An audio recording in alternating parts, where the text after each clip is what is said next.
Welcome to our Referencing Frequently Asked Questions series. We are asked increasingly how to reference different online resources, so this tutorial will focus on how to find the information required to correctly reference a YouTube video. The full reference, which will appear in your reference list, should look like this. The first piece of information you will need is the name of the person or organisation who has posted the video. This should be followed by the year the video was uploaded in round brackets. Next, you will need to include the title of the film or programme in italics. Then, write video in square brackets. You should next write available at followed by a colon before you include the full URL or the web address that will take the person reading the work to the original source. Finally, you will need to specify the date on which you personally found and looked at the information. Introduce this with the phrase accessed, followed by a colon, and the date you personally looked at the site. This should be enclosed in round brackets. So now, let's look at where you need to find this information. First of all, when referencing a YouTube film, we will need the person who posted the film. This could be an individual or a corporate or organisational author, and in this case it's the Oxford Union. We then need the date that this has been published, which is underneath the name of the person posting it, and in this case is 2015.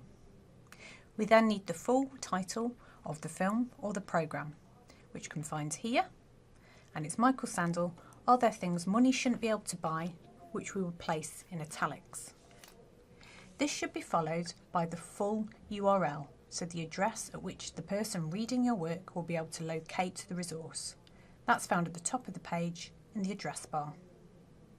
And finally, we need the date that you have accessed the information, which in this case was the 14th of November 2016. A lot of the information you will need to complete the full reference can be found underneath the film itself before you click to expand and play it.